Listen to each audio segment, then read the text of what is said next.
Hello बच्चों, कैसे हो? मैं आशा करता हूं कि आप लोग अच्छे होंगे और आप लोग मेरा जितना भी पढ़ाया हुआ वीडियो है सभी को आप देखते होंगे, पढ़ते होंगे। तो चलिए, आज मैं आप लोगों को आज ऑब्जेक्टिव सेंटेंस पढ़ाने जा रहा हूं। ऑब्जेक्टिव सेंटेंस पढ़ाने के पहले मैं आप लोगों को कुछ ये कह देना चाहता हूं कि इस संसार में माँ बाप का जो प्यार, आशीर्वाद और संस्कार होता है, हर बच्चों को अच्छी तरह से अनुसरण करना चाहिए। और बच्चे, आप ध्यान दें कि माँ क्या होते हैं और पिता क्या होते हैं। धूप में खुद जलकर भी वो हमें छांव देते हैं। धूप में वे जलकर भी वे हमें छांव देते हैं। अपनी खुशियां बेचकर वो हमारे ख्वाब लेते हैं। अपनी खुशियां बेचकर वे हमारे ख्वाब लेते हैं। ये किताबें, ये डिग्रियां बस एक जरिया है साहब। ये किताबें, ये डिग्रियां बस ये जरिया है साहब, वरना असली काबिलियत माँ बाप का संस्कार देते हैं। हमें माँ बाप से जो शिक्षा मिलता है, संस्कार भरी शिक्षा, वे हमेशा हम लोगों को प्राप्त करना चाहिए। उनके बातों का भी अनुसरण करना चाहिए। तो चलिए, आज मैं आप लोगों को ये पढ़ाने जा रहा हूँ ऑब्जेक्टिव सेंटेंस। ऑब्जेक्टिव सेंटेंस देखिए।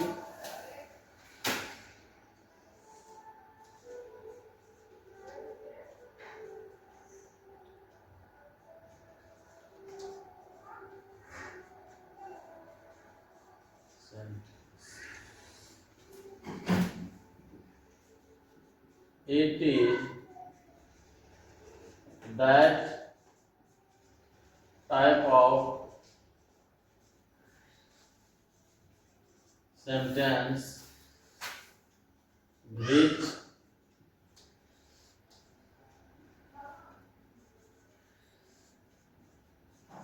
expresses it is that type of sentence which expresses some curse, blessing,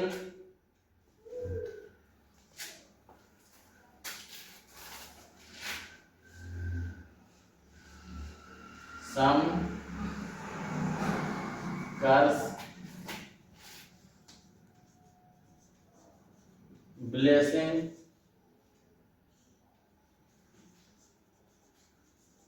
prayer, and wish is called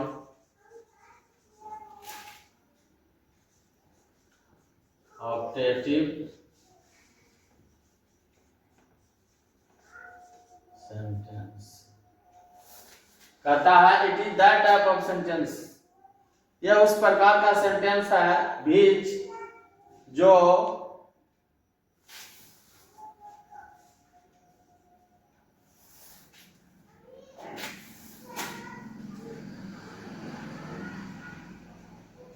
which expresses some curse। कर्स का मतलब श्राप होता है, श्राप। ब्लेसिंग, आशीर्वाद। प्रेयर, प्रार्थना। एंड विश, विश का मतलब होता है इच्छा। Is called objective sentence. वैसा सेंटेंस जिससे कर्स, ब्लेसिंग, प्रेयर और विश का बोध हो, उसे क्या कहते हैं? ऑब्जेक्टिव सेंटेंस कहते हैं।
सकते हैं। कहता है वैसा वाक्य जिससे साफ आशीर्वाद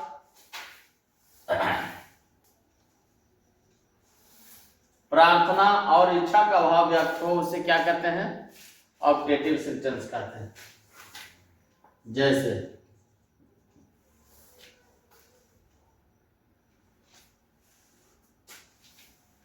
मे यू लॉन्ग लीव।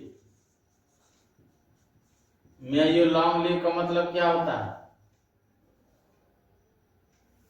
आपका जो उम्र हो दीर्घायु हो। कैसा उम्र हो? दीर्घायु। इसमें साइन ऑफ एक्सक्लेमेशन का बोध होता है। इसमें साइन ऑफ एक्सक्लेमेशन का बोध होता है।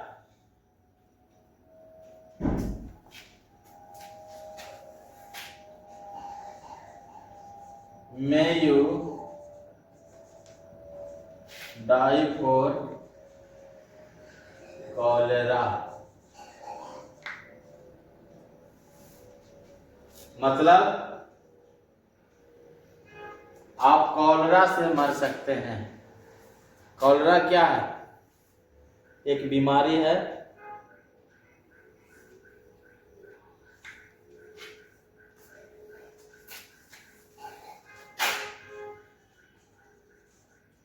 May God help you। Help you. भगवान तुम्हें सहायता करे। मे गॉड हेल्प मतलब भगवान तुम्हें मदद करे, सहायता करे।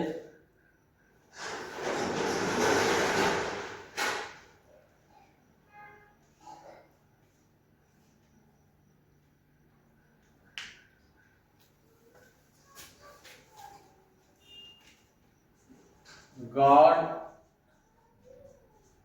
सेव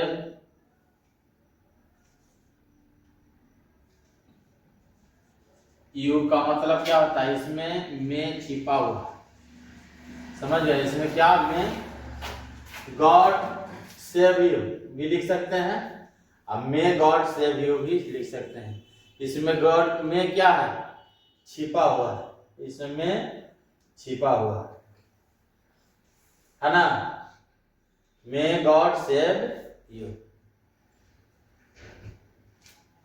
अब ध्यान दीजिए, it is that type of sentence, या उस प्रकार का वाक्य है विच एक्सप्रेसेस जो बोध कराता है, सम कर्स कुछ अभिशाप का बोध कराता है, ब्लेसिंग आशीर्वाद का बोध कराता है, प्रेयर प्रार्थना का बोध कराता है, एंड विश विश का मतलब इच्छा का बोध कराता है, इज कॉल्ड ऑब्जेक्टिव सेंटेंस। उसे क्या कहते हैं? ऑब्जेक्टिव सेंटेंस कहते हैं।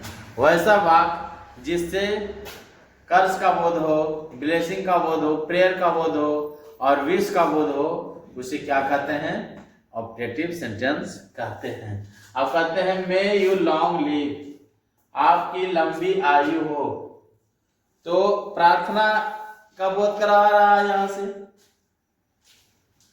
मे यू डाई फॉर कॉलरा।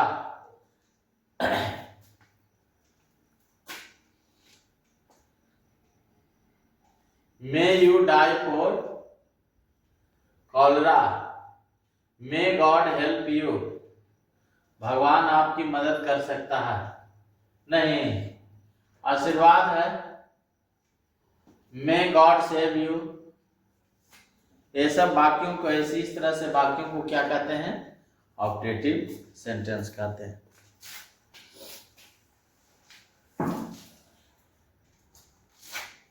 यहाँ ध्यान देना है कि नोट में लिखवा देते हैं कि ऑब्जेक्टिव सेंटेंस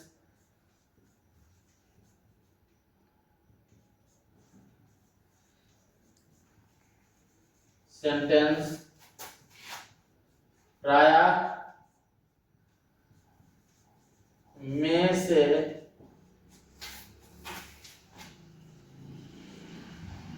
शुरू होता है तथा सन ऑफ एक्सक्लामेशन, इसको क्या कहते हैं? सन ऑफ एक्सक्लामेशन, इसको SILGN, सन ऑफ एक्सक्लामेशन,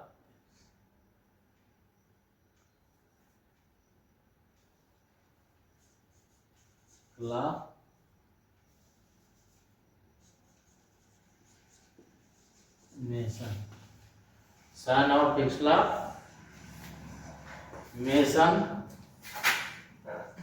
से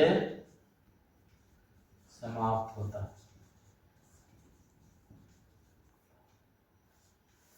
कुछ वाक्यों में छिपा हुआ रहता है, कुछ वाक्यों में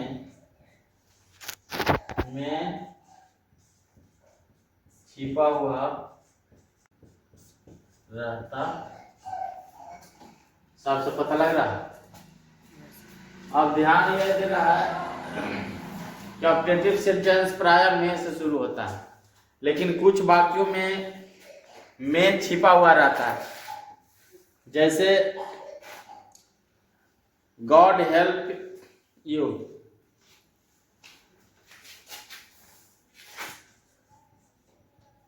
God help you, help you, तो इसमें मे गॉड हेल्प यू भी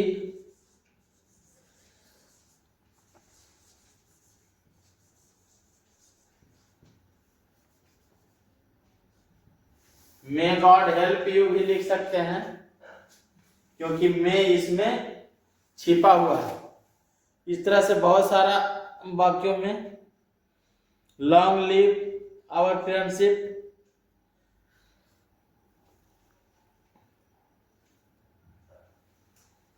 God save the king,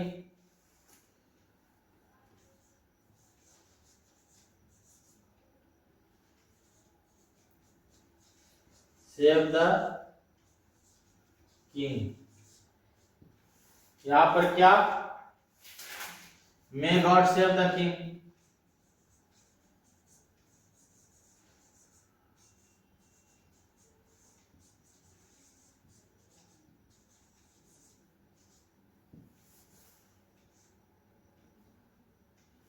may God save the king. इस तरह से वाक्यों पर ध्यान देना है कि ऑब्जेक्टिव सेंटेंस में प्राय में से शुरू होता है, और ऑब्जेक्टिव सेंटेंस जिसे इच्छा का बोध हो, आशीर्वाद का बोध हो, प्रार्थना का बोध हो, शाप का बोध हो, शाप मतलब अभिशाप का बोध हो, जिसको कर्ज कहते हैं, इस प्रकार का वाक्य से जो बोध कराता है उसको कहते हैं ऑब्जेक्टिव सेंटेंस।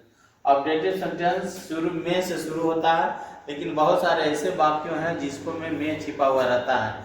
जैसे मे यू लॉन्ग लिव, आपकी लंबी आयु हो। यहां हम लिखे हैं मे गॉड हेल्प यू, तो गॉड हेल्प यू में छिपा हुआ है, आप मे गॉड हेल्प यू भी लिख सकते हैं। गॉड सेव द किंग, इसमें मे गॉड सेव द किंग भी हो सकता है, ठीक है ना, लेकिन इसमें मे क्या है? छिपा हुआ है। मे यू लिव लॉन्ग, आपकी लंबी आयु हो, बहुत सारा। मे गेट सक्सेस, मे गेट सक्सेस है ना, यू गेट सक्सेस कर सकते हैं, यू गेट सक्सेस नहीं लिखेंगे।